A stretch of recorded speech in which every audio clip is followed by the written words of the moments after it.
ரத்த வெறி தொடரும் வேட்டை. யார் இந்த மசூத் அசார்? பாகிஸ்தானின் பஞ்சாப் மாகாணத்தில் இந்திய விமானப்படை விமானங்கள் நடத்திய அதிரடி தாக்குதலில் ஜெய்ஷ்-இ-முகமது என்ற பயங்கரவாத இயக்கத்தின் தலைமை அலுவலகம், முகாம்கள் மட்டும் அழிக்கப்படவில்லை.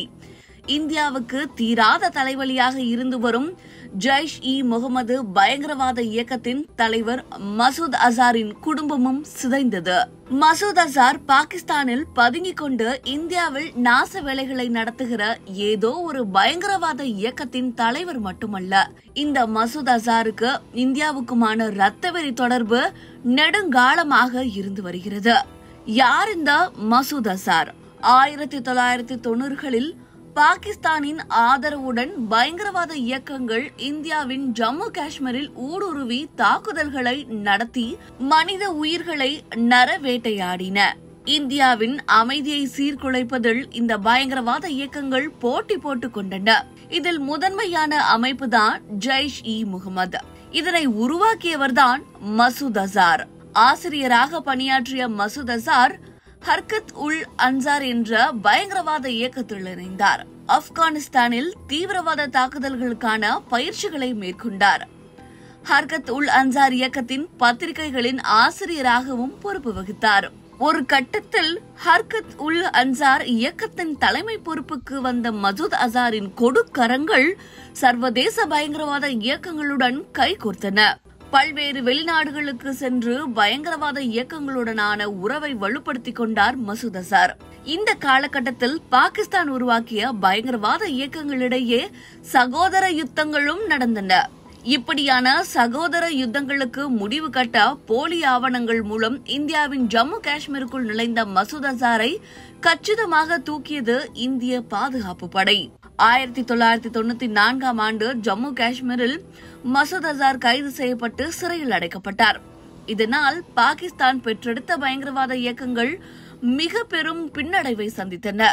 ஆனால் இந்தியாவின் நிம்மதி நீடிக்கவில்லை.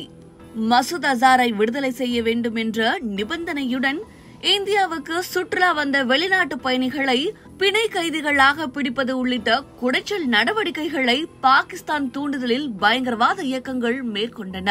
இதன் உச்சமாக நடந்ததுதான் 1999ஆம் ஆண்டு கந்தஹார் விமான கடத்தல் சம்பவம். பயங்கரவாதிகளுடனான பல்வேறு கட்ட பேச்சுவார்த்தைகளின் பின்னர் மசூத் அசார் விடுவிக்கப்பட்டார். இந்திய சிறையிலிருந்து மீட்கப்பட்டு வந்த மசூத் அசாருக்கு பாகிஸ்தானின் கராச்சி உள்ளிட்ட நகரங்களில் பெரும் வரவேற்பு அளிக்கப்பட்டது இந்தியாவை அதிர்ச்சி அடைய வைத்தது.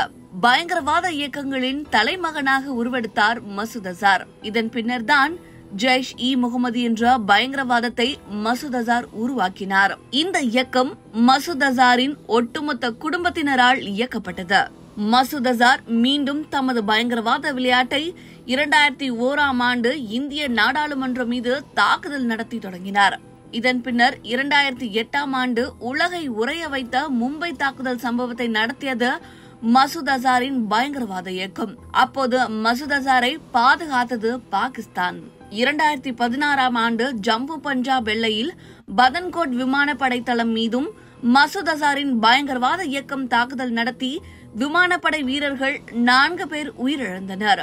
2019ஆம் ஆண்டு ஜம்மு காஷ்மீரின் புல்வாமா தாக்குதல் நடத்தி 40 ராணுவ வீரர்கள் உயிரிழக்க காரணமாக இருந்ததும் மசூத் அசார் தான். இப்படி கொடூர நரவேட்டையாடும் மசூத் அசார் ஐநா சபையால் அறிவிக்கப்பட்ட பயங்கரவாதி. இத்தகைய மசூத் அசாரை அழித்தொழிக்கத்தான் இந்தியா 26 ஆண்டுகளாக போராடியது. அப்பாவி இந்தியர்களின் உயிர்களை குடித்த இந்த ஜெய்ஷ்-இ-முகமது இயக்கத்தையும் அதன் நிறுவனர் மசூத் அசாரையும் நிர்மூலமாக்கும் இந்தியாவின் நடவடிக்கையின் ஒரு பகுதி மட்டுமே தற்போது நிறைவேறியிருக்கிறது. இந்தியாவின் மசூத் அசார் வேட்டை தொடரதான் போகிறது.